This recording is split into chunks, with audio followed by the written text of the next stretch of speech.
What did you think about Dick Barton as a competitor, a guy you saw kind of at arm's length? You know, you're just a guy. Talking like a couple, 3 years ago there. Many years ago, if you want. Oh, he always was beating me, so I was always like, I couldn't get low enough on the track because the guy's always rolling around the bottom, kicking my rear end. So I started racing in 1981. Oh, is that right? Yeah. Sportsmen? No, spectators. Spectators? Yeah, I was 17 years old. Had a four-door Chrysler Newport that the frame was so rusty it wouldn't pass inspection, so my mother gave it to me. And we welded a two-post angle iron roll cage in it. Yeah. And went racing. Yeah. Then you graduated just ultimately to late model. Yeah. And was your dad sort of an inspiration through that process too? Because I know he was a driver at some point. Yeah, actually when we got started, he was against it because he knew the time and the commitment and all that it took. But we were motorheads back then. Back then, we were building cars and messing around with them.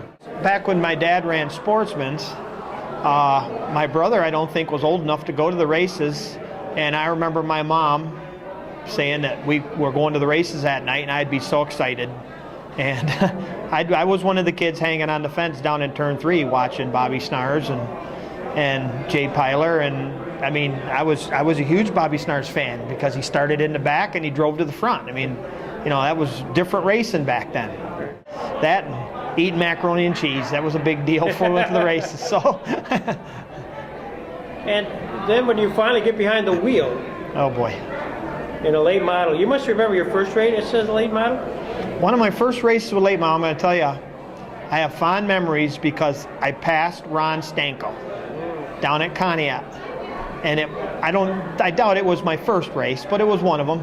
And I remember thinking that was, that I'd really done something because, Ron Stanko, I mean, he was winning quite a few, right. When I was a lot younger, and so I thought that was really cool. Racing with Skip Furlow, raced with Skip, it was something. It was surreal. Yeah. I mean, I always was a Dick fan. I mean, everybody, because he was such a professional. I remember the night that he flipped real bad on the backstretch at State Line. I remember that night and the concern everybody had, of course. But I mean, really didn't start paying direct attention until I suppose the night that we asked him when they hurt their car down at Little Valley. And we let him shoe the car that night and put a big old nasty ugly duct tape 28, I think, right? 114, we put a 28 on there, just nasty. And I think all the drag from that duct tape helped the car out so bad that he about drove it to the front.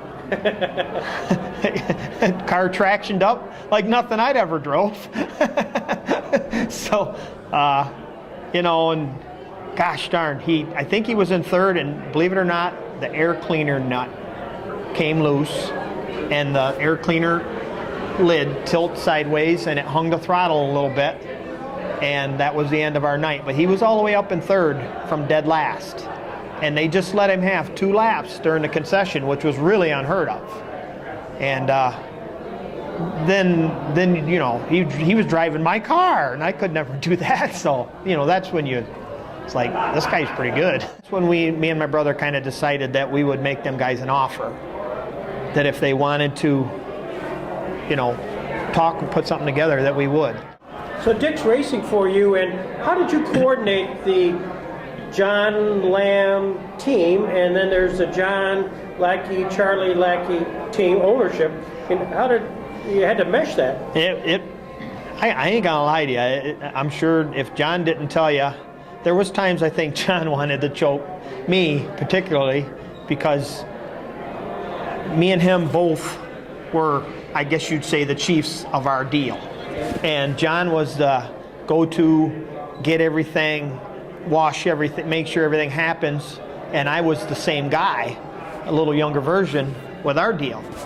And so, when we first got together, I had this vision that we'd be able to, and everybody does things differently. I tend to get picked on a little bit because I'm pretty particular. There's other words they use, but I like things a particular way, and then, you know, I like my stuff clean, and I like, you know, and so, and I mean, that part I know them guys appreciate it. Yeah. This year, you actually had to, at some point during mid-season, changed cars. Well, You had this suggestion, and they had a different one. well, we had our meeting down here last winter, and me and my brother had talked, and I kept telling my brother we got to get a different style front end rocket for Dick. All the years that I've raced with him, he always runs around. You know, he's going to be the guy that beats you. He whips around the hub, and of course he'd won the championship, and so we. I had this vision. I just knew. I told my brother, and I mean I had a heck of a time convincing Charlie just to even come down and try to talk with them guys about it. That I think we need to get him a different style car. Because he's running the the ring up on the wall, and anybody that knows that's watched Dick drive over the years, I mean, just he's not a up banging the cushion guy. I mean that's my opinion of my years of seeing him. And so although we won the points, and pretty convincingly, and quite a few features with him and David driving our other one, I just knew we had to do something different, and it didn't go over very well.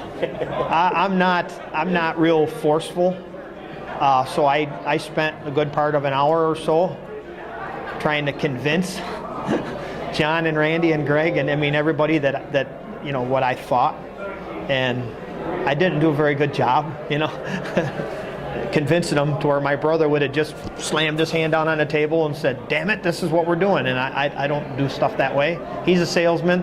I can't do that. I failed miserably.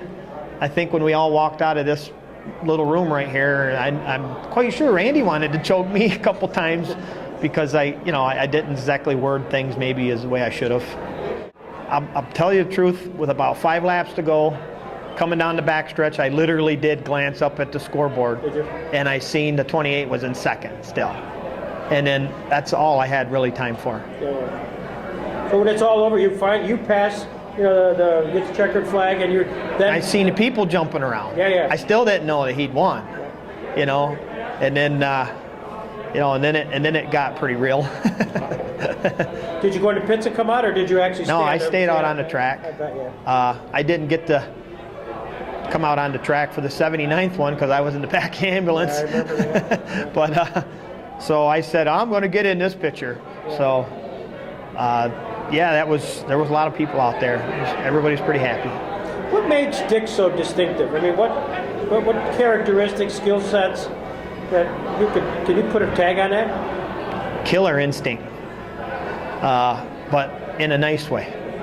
You know, he's gonna beat you.